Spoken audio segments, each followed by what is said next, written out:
Yes,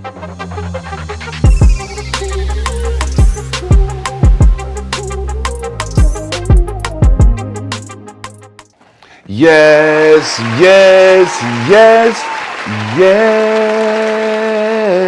Welcome back to One-Way Dragons TV, baby.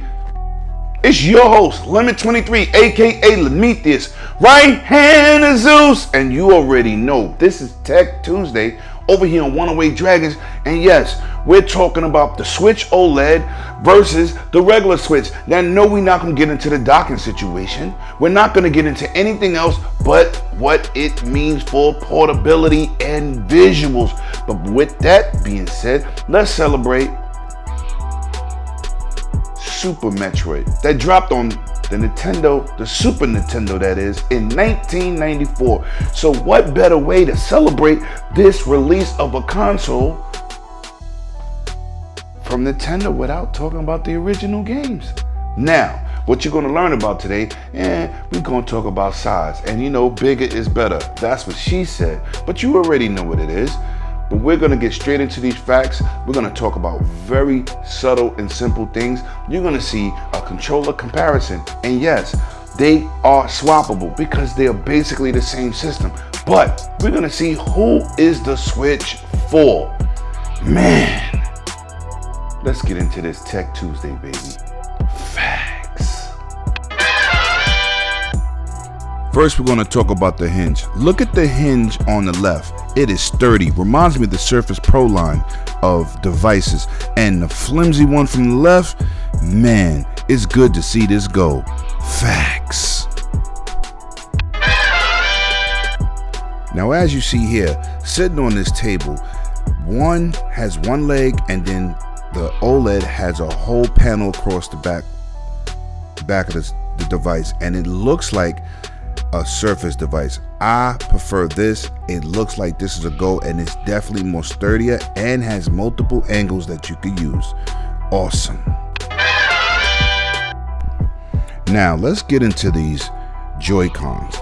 They're basically the same, different colors of course, but as you see in this side-by-side comparison, they are identical, and yes, they're interchangeable between consoles. So if you have the OLED edition and you just happen to have the old Switch, you can switch between the two.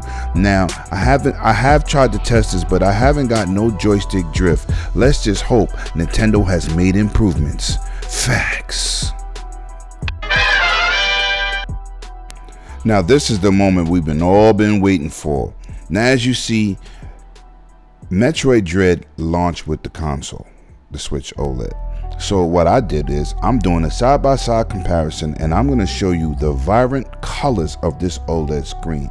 Now, in terms of controls and stuff like that, it's basically the same. There is no difference, but the visual fidelity, the deep blacks, the color saturation, you can see here how much more vibrant the colors are on the OLED. Now, like I said, for portability, this is the way to go. Do you think the $350 to upgrade to this Switch? Maybe you want to pass your Switch down to your kid, or give it to another child and get you a second OLED screen. But I'm telling you, if you play portably, this is absolutely the way to go. The text and everything is sharpened. Man. Now, in terms of screen retention burn-in, we don't know if this will be affected on this console, but hopefully the screen will survive the duration of the life of the system. That's the only other thing we can't tell right now because it just came out. But you can definitely turn on the features for OLED burn-in protection inside the Switch. Now let's move on.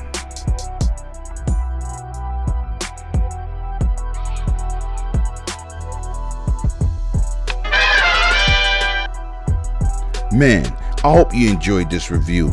Now let me say, you have a bigger screen, a brand new kickstand that can go at multiple angles, aka Surface Pro line. It also has a new dock with an Ethernet port, and you have a brand new color.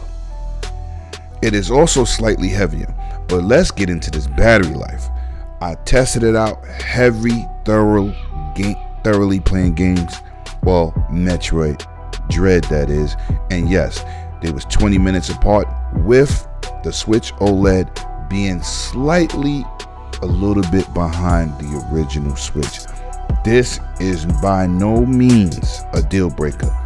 First of all, deep blacks, beautiful, vibrant colors, excellent color gamut, and the viewing angles was also better on the Switch OLED. Now, I know usually you hold it directly to your face, but it had to be said. Man, it was a pleasure reviewing this device. And if you are interested and you play portably and you don't care about the upgrade financially, this is a go. If you're a late adopter and you don't have a Switch, this is the Switch to buy, especially if you want to play on the go. Now, for me, my Switch stays docked, so I won't be picking this up, but I am going to say this for the record. It is worth it, especially on the go. And only thing we can't tell yet is will you get screen burn-in from degradation, but it's all right. They have an option in there for a refresh in the Switch for the OLED screen, so you should be okay with that. Listen, hit that like and subscribe button. It is greatly appreciated. I hope y'all enjoyed this review for this Tech Tuesday, because it's an honest review and I ain't getting paid to say nothing from Nintendo. Facts. And I'm gonna see you in the next one. And as I always say, bring your game and not your name.